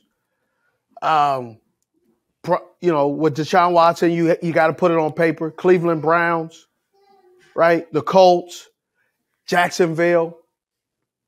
The old style of football that Vrabel runs, right, is hard-nosed, yes. But at some point, it hits a dead end, and it's generally in the playoffs. And the fact that Josh Dobbs is basically coming off 19 other teams' practice squad, and he comes out here and plays better football. Yes, Malik Willis was not ready. But you also had to have some kind of game plan to say he possibly may play this year. And is he ready? And you said, no, he doesn't have to be ready because we have Derrick Henry. But then your offensive line is older. Yeah. Your offensive line, the backups, Dennis Daly does two things for me. He either jumps offside or he holds. That's all he does. And he's your left tackle because Taylor Lewan goes down. And that's who you're stuck with. That can happen. Again, somebody else.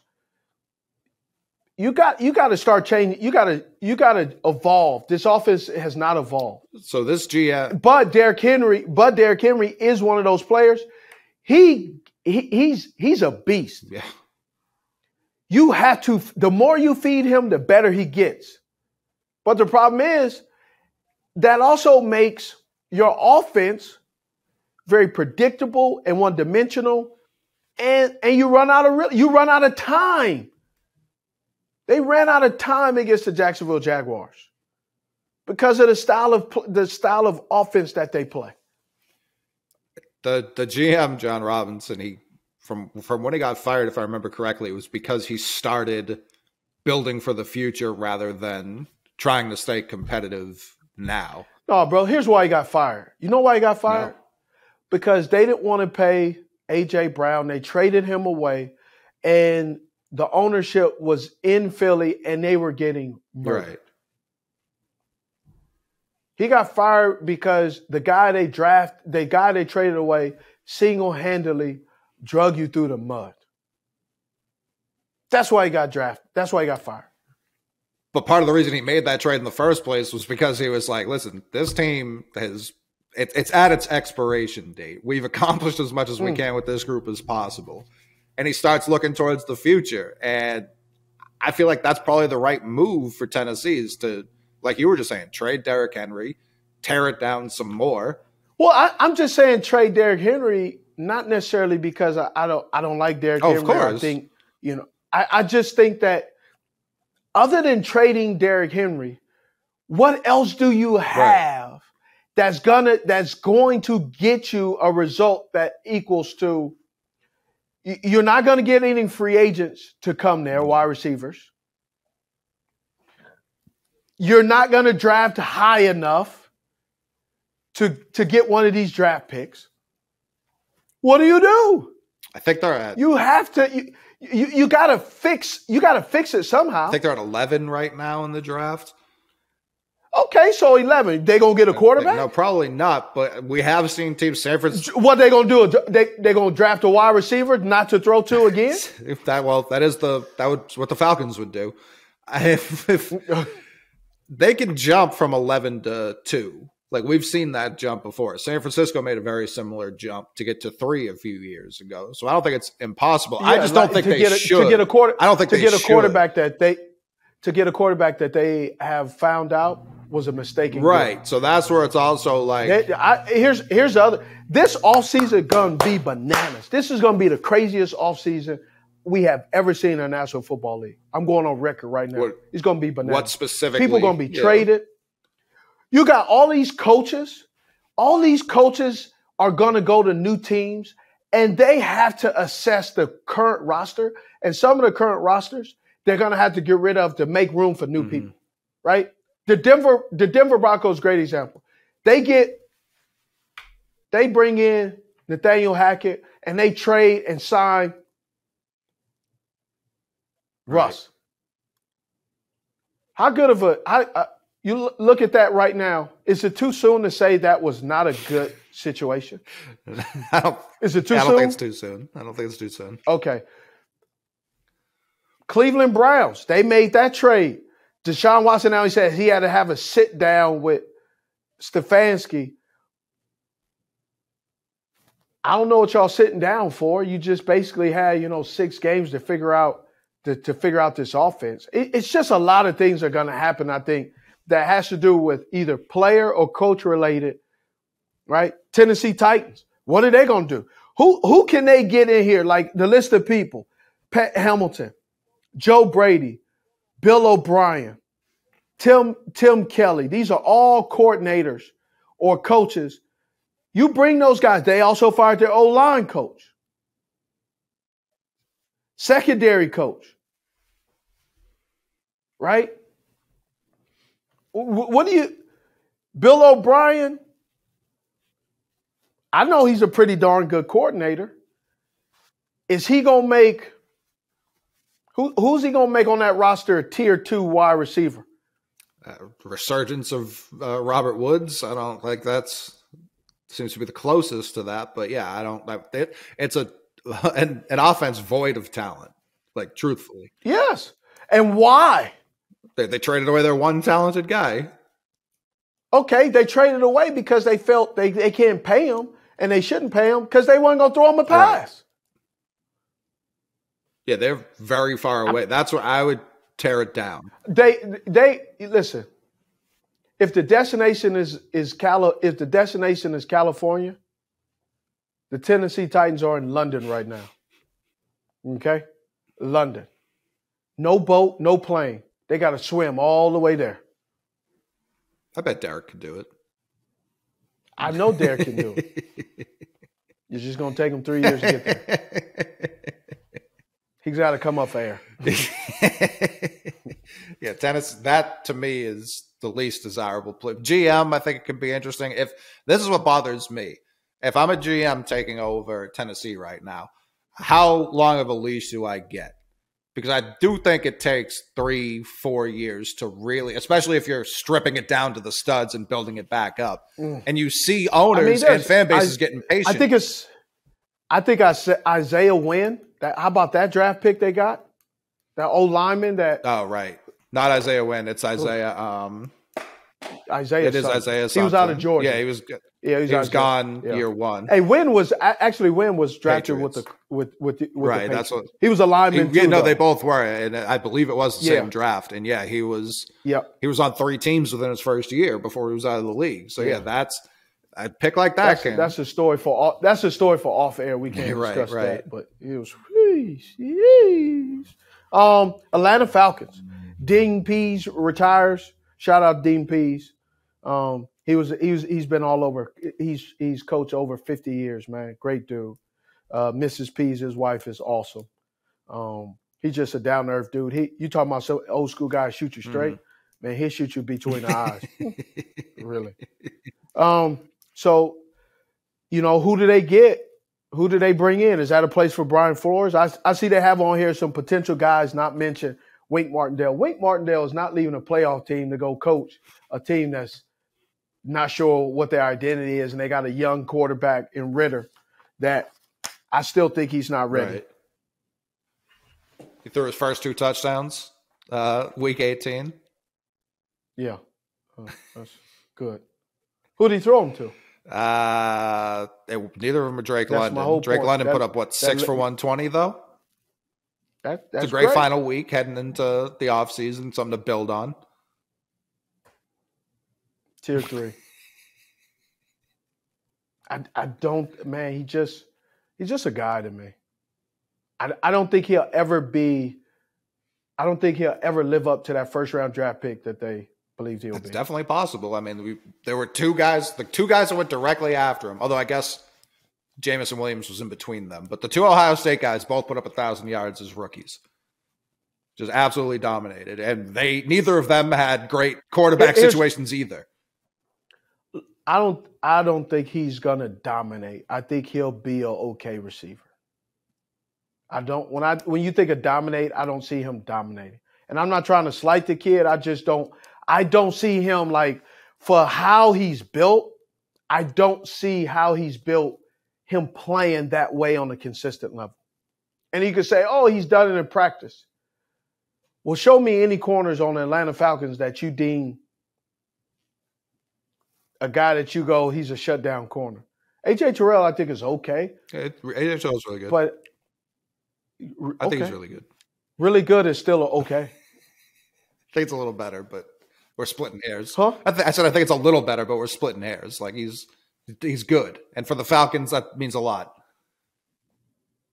Oh, okay. But when you talk about the Falcons receiving core, you don't have to go back farther than the last 2 drafts. They took Kyle Pitts directly ahead of Jamar Chase.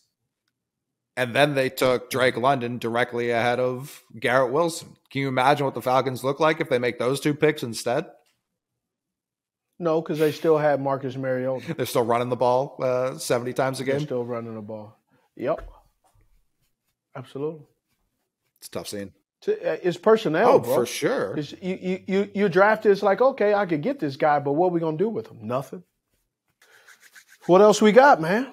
I'm trying to think. Oh, this is something I wanted to, because we've been talking about moving a couple of players, and it kills me to say it, but if I'm objectively looking at the Patriots moving forward.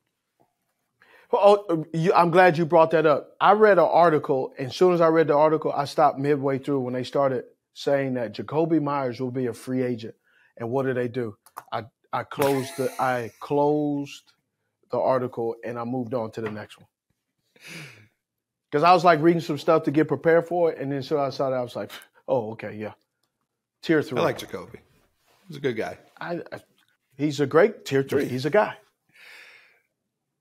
Do you think it'd be more beneficial for the Patriots? I believe Matthew Judon has 2 years left on his contract. Based on where the Patriots are right now. So you saying trade him?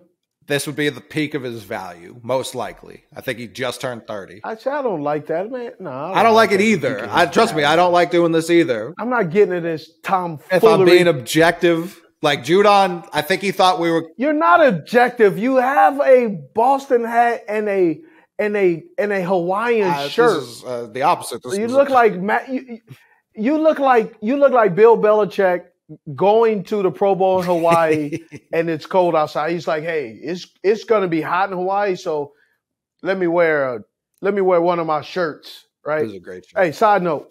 Let me show you side note. It is. It just may remind me of a side note.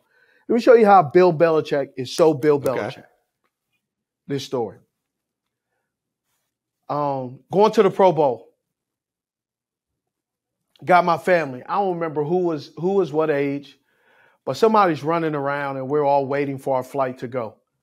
Bill Belichick and I believe his wife at that time, his former wife at the time, they were all sitting there. Do you know his wife and my wife talked, and his wife interacted with my kids while they were running around? Bill Belichick said absolutely minus 9 million words to me the whole damn time. His wife and my wife and his wife was talking to my children. Best friends, and he said zero to me. He knew exactly who the hell I was, and I knew exactly who the hell he was, and we never talked to each other because it was like, he's like, I'm not talking to him, he's the enemy. And I'm going, I'm not talking to him because he's not talking to me. We never spoke. He probably didn't want to tamper. Yes. I wasn't going to be tampered. Oh, he would have tampered you. He would have tampered you so hard. Bro, it just shows you how Bill is. Yes, please don't ever say another name. You'll tamper me. That's to the showers. Technical. You want to go to the showers after I say that? That's yes. No. Me and you are not going to the showers. You go. Okay. Right. But that just shows you, like, that's how Bill is never off. He's always on. Was he even like reading the paper or anything, or was he just like staring? No, forward? He was.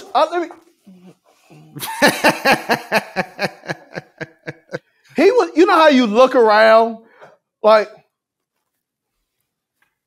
he wasn't looking around. That dude was looking. He was looking and watching. Didn't say a word. Didn't say a word. So super awkward. Now I'm 43 years old. I cannot imagine.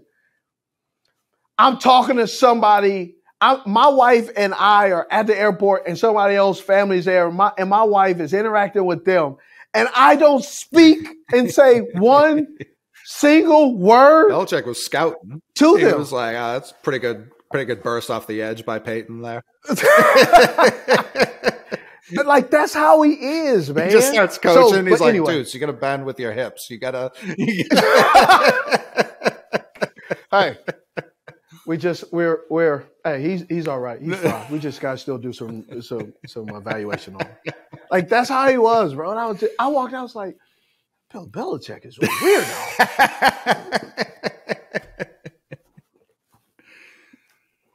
But I say all that to say this: I would consider it if you're not for a 5th round pick or anything, not as a salary dump, but if you can truly get like a 1st or a 2nd, I think I would consider it. And it does suck. It sucks to think like we're that mediocre that you have to do. A, I want Judon to be on a team where he can actually contend, and B, for the Patriots, I don't know what.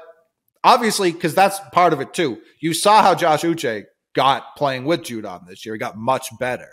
So that's part of it too that you have to have in the equation. Do you think it's better to have Judon here, not even just for his talent on a play-to-play basis, but as you have to have some veterans there to teach some of these young guys just how to play, because coaches are going to coach, but sometimes coaches they talk to you in circles. Sometimes coaches even for this show sometimes, and as an analyst, man, I forget to dumb down things or take it a step further in explaining things, because I've been around football so much that sometimes I skip 3 or 4 steps and I go immediately to step 5, and I started step 1 through 5, and I have forgotten to explain 2, 3, 4. So you need a veteran to kind of take him under his wing, but then also too you need a veteran that can see it the same way, right? Because the coach can say, "Hey man, you just take this step and do this." And the coach sometimes doesn't understand. Yeah, the step that you're referring to, that's a Pro Bowler. Right. Like, you're telling me just to remove that man's hand. He has his hands on me. I can't just remove them. Like, no. Like, hey, when you see Jonathan Ogden, you just rip move, bull rush him. Man, Jonathan Ogden, very few people were able to just bull rush Jonathan Ogden in a manner of which just coaching. Right. And so you need someone to explain and also walk them through it. That also, like sometimes coaches can complicate things. A great example of complicating things. Look at sometimes how many, like 4th and 2. Man, I would love to see a stat. How many times teams have been in 4th and 2 and not even under center? They're in shotgun 5 wide receiver set in pistol formation. Like, wow.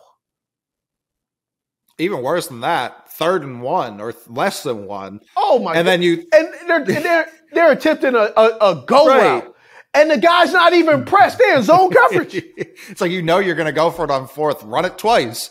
Just run it twice. I give the example of like just complicating things. The play that the Jacksonville Jaguars ran, where they look like they're doing the fake reverse. Option. Yeah, the option reverse. Option with a reverse with Agnew, and I'm like, what? That was like a possession or two after the Titans, already in field goal range, threw a slant, and then he threw it again. That's insane. Insane. Crazy. The Titans should not have a play nearly that complicated, even in their playbook. They shouldn't be looking at plays like that. Well, how about Dak Prescott almost throws those picks against the Washington Commanders, and then yet no one's telling him, "Hey, just don't throw it to this dude." He went right back to it. He said, yeah. Hey, and then also too, you talking about the Commanders. How about this? How about I hear they actually originally was going to go with Heineke, but he told them, "No, I'm good. No, thank you." Is he in a position to do that? I almost cursed. Almost replayed it. So they asked, supposedly, and I don't know if this is true or not, but all I heard was they asked him, he was like, "Nah, I'm good. Go ahead." And the fans love him, but I think he kind of saw it like, bro, you took me out to play Carson Wentz. Then you play Carson Wentz, he tricks it off, and I can't get in the game. And now you want me? He said, "Man, you got me."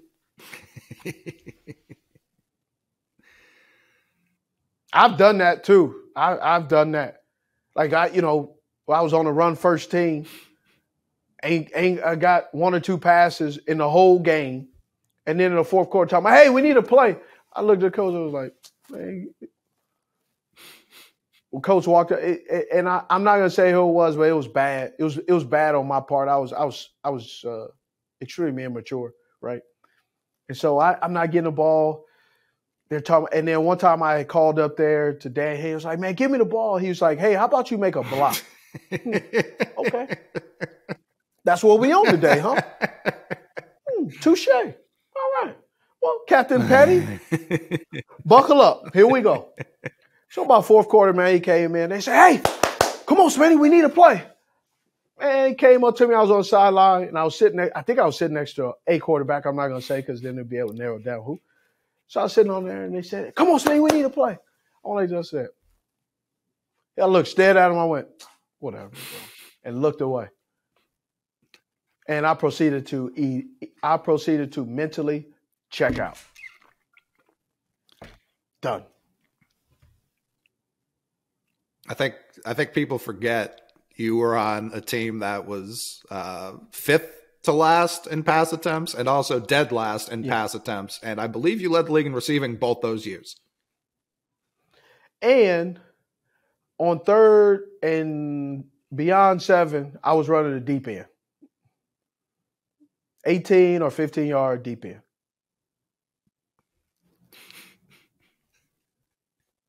But I had a good time doing it. There were some times where sounds it. Well, we were looking at all-time receiving yard totals the other day on the other show. I knew your numbers. Mushin's numbers way higher than our Musin. Excuse me, my apologies. Musin's numbers. Yeah. Muhammad. Musin. He's Mohammed. Just go with Moose. Listen, I was repeating exactly what you were saying, so I don't know why. No, you weren't. You were adding an extra I in there. That was absurd. He had an extra E. You said Mushin. I said Moose. Musin. Musin. No, I did it again. Now I heard it. Musin. Listen, I go off. No. I love how you admit it. He was like, that time I heard it. I go off what they called him in the video games and on TV. You were his pal, so it's different. So I'm blaming CBS, Fox, first of all, ESPN, Madden. First of all, let's clear this up. Brothers don't do pal thing, okay? I don't. You were good pals, swell pals for years. No, that's my dog. That's my brother. That's big bro. We don't do pals, okay? I don't have any pals. Okay? We're pals, so you have at least one friend. No, first of all, we're coworkers. That's not true. That hurts. Right? No, can I finish? We're coworkers, and our friendship is evolving. Blossoming. Like I like it's blossoming. It's evolving because blossoming would indicate. At some point it will die because all things have cycles. A sequoia could last for thousands of years, though. So it's like shut the fandango up, bro. Your like of me is going way down, dwindling. That's what I love. This is what I love about you. You try to. You're like, hey, you like to throw those in there because you know my response. I'm like, Big Moose. But I don't do the pals. Big Moose. No, no one does. I'm the only person who says that. Big Moose, that's not even a race thing. It's just a me thing. Okay, but pal, no, that's my pal. I'm like, what? Pal. It's very, I don't know. It's such a funny word to me. But it is an extremely funny word. Moose put up bigger numbers than I think people remember, especially when he played in Carolina and Chicago for, I believe, all of his, he might have had one other stop, but not like heavy pass attack teams. So for both of you guys to put up such big numbers was shocking to go back and see, looking at like the all-time leaderboard. I think sometimes because of the way I was, just trash talking, people see that and it kind of, people look at that and they're like, oh, he just was a big mouth. Man, there are some things that are pretty impressive that people don't realize that I did, and I get it. but I'm also like, even congratulating guys. You got to congratulate those guys because those guys were, in the Hall of Fame, the finalists, the 15 finalists. They were dogs, and they were Big time. They were tier 1 wide receivers. All you guys were. I don't like you separate yourself. You put those receivers on other teams. They were dogs. I loved Andre Johnson. Monster. Admired him. Torrey Holt, admired him. Reggie Wayne, still admire all those guys. Except Andre, I don't have Andre's number. I congratulated all those guys personally. Hey man, congratulations, bro. Devin Hester, great friend, loved being a teammate of his when he was in Baltimore. It was almost kind of like when he came to Baltimore, it was dope, man. I was like, man, being in the same room with Hess, it was cool. Learned a lot about him. He's a heck of a dad. He coaches his kids, right? Trains his kids on his own. He got 2 boys that are beasts. So watch out. I feel like I've seen one of them. Was one of them like 8th, 9th grade or something like that? Yeah. Yes, and killing people, killing them, but breaking ankles left and right. That young man is gonna get arrested for ankle breaking. I mean, he got an ankle break body count that's extraordinary, out of this world, right? Reggie congratulated him, and he's been coaching, so he was like, "Man, sorry." I was like, "Come on, bro," and I said, "Man, coaching and added 5 years to his life." He said 9, 10, right? And Torrey Holt, he's helped there in Raleigh. So congratulated him, man. So it was bittersweet, but at the same time, man, there's some great guys that Zach Thomas, Lawrence. DeMarcus Lawrence. Yeah. Or no, DeMarcus Ware. Yeah. No. Yeah, DeMarcus Ware. I can't remember. Yeah.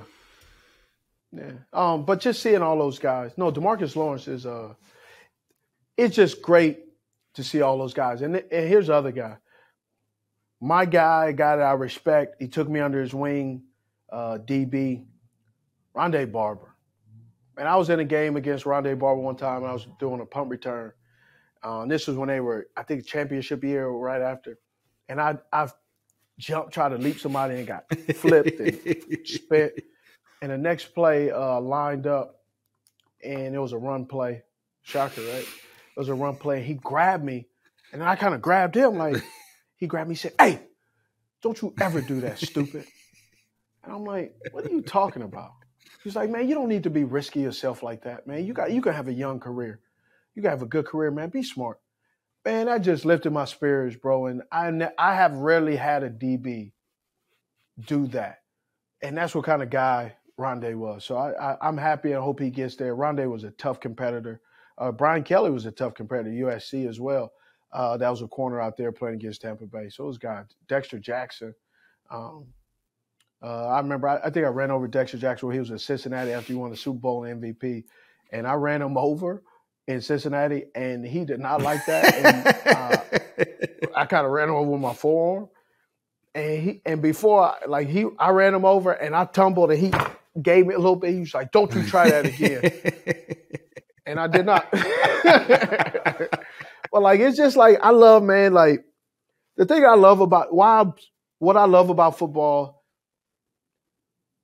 is one of those sports where they say ball don't lie. Football is one of those sports. Yes, it will humble you, but football is one of those physical sports that it corrects itself.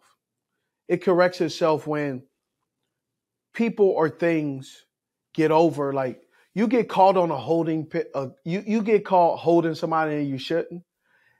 They're gonna catch you holding on that 3rd and 2, a big conversion at the wrong time. That was from back then. You have created those habits. So that's what I love about ball, man. Ball don't lie, and the game itself will correct which way it should go. Right? It just does. Yeah, I think that's important to think about heading into the playoffs too. Like, someone's going to upset someone, but that next week someone else will be waiting for them, and that will be the correction. Yeah. How do you feel about do you feel about the neutral game, the neutral field game that might be looming on the horizon? Not even like the ruling of it, but it's such a it's unprecedented. You don't even know. Right. Like, I don't know. I think here's what I do think. If you give it to Buffalo, then now you're saying that you take away Cincinnati. You're saying that Cincinnati, you didn't have a chance. And that's not fair. But you also look at Buffalo. It's not fair for them either. It's one of those. You got to figure it out. That was the easiest way to figure out, and you got to understand somebody's not going to be happy. For sure. Bottom line. Because again, I agree with all that, but in terms of the mentality, if you're the Chiefs and you do play the Bills, I think most of us kind of expect that. Whether or not it happens, a different story. But yeah, I mean, you are a little agitated or irritated that, man, this was supposed to be a home game for us. Mahomes has never played a road playoff game, Super Bowl excluded. Yeah, and this is a neutral site, man. So that does say something, but it's also one of those. You're in the playoffs too. You can't complain too much. Right. I think you get the complaining out now, and then once the playoffs actually start, you kind of throw it away. Yeah, exactly. Do you think it benefits any team specifically, like just personnel type? I do believe if Kansas City and Buffalo have to play at a neutral site, it does benefit Buffalo because Kansas City is a tough darn place to play. But Buffalo, I think they get it helps them because, well, first of all, both of those teams are going to travel well. For sure. But is it going to be that Kansas City gets preferred seating over Buffalo? Because Bills Mafia travel like crazy. Do. So what is it going to be? Buffalo, team-wise, I think it gets lost because they have so much talent. They're fast, like very fast. They're super fast. So what do they play? Yes, are they playing on turf? Are they playing on grass? So I also heard the Colts. This is just a report, but the Colts, they asked the Colts, do they want to host, and the Colts said no. I didn't hear that. No, that's wild. Yeah, the Colts said, nah, I'm good. Yeah, of course not. I could probably tell you who said no. Interim head coach. Wow, this is a question I've been wanting to ask. I told YC this the other day. Like, I've been meaning to bring this up, and we always transition away from it too quickly. What is it about Stephon Diggs where he gets open a little easier than other receivers? Because not very rarely is the route scripted. Okay. It's a field route. That's why sometimes he's holding it because he's doing it. Stephon Diggs, AB and Big Ben do that. So there's some routes where sometimes he's waiting for him to get open because he's filling it out. Interesting. That's why. So it's just reading the defense. That's why sometimes it's late. Yeah, it's reading the defense. Like you'll see, it's some backyard football going on. And the thing that I could never do the backyard football thing because I was very indecisive thinking and I was an overthinker. So I was like, I'm going to run a slant. Then I'll switch it. I'm going to run this and I'm going to run that. And the play's going on. And who knows? The ball's just in the air, yeah. Yeah. So that's why I never had that option. I did well with adjustments. And so what I did and made myself kind of backyards, I manipulate the route with my splits. So like if I run a comeback, I'll run a comeback +2, +4. Like +2 is 2 yards outside the numbers, +4 outside the numbers. Then I would line up in a tight split, burst it out, straighten it up, do that. Then I'll line up wide, burst it in, come in, weave, do that. Then I'll just line it, maybe hesitate, do a little weave, out and up, come back. We call it a spider 7. So run it out, run like I'm running to go and then run and come back. So it's different. Then I would do motion and run it out and up, come back. So I was able to do that. That was my way of doing it. But the way they do it is so much better. If you gave me too much leeway, I would screw it up because I would overthink. I mean, heck, how many times there's sometimes like, man, there's some weeks I'm heavily involved in a rundown. Then there's other weeks where I just show up, right? And you figure it out. You're like, man, this dude hasn't talked to me about it because I overthink. And that's just me. That feels impossible. What's Buffalo's doing to game plan for defensively? That's what makes him so good. But that's why sometimes he's holding the ball too long. That seemed to be part of the reason Chad didn't flourish in New England, too, because it was all field routes. And Brady has other guys who were on that time. Chad, coming from Cincinnati, was not ready for that. Yeah, I guess so. I don't know. I wasn't there, so I'm not were. sure. Would have been nice. Yeah. It happens.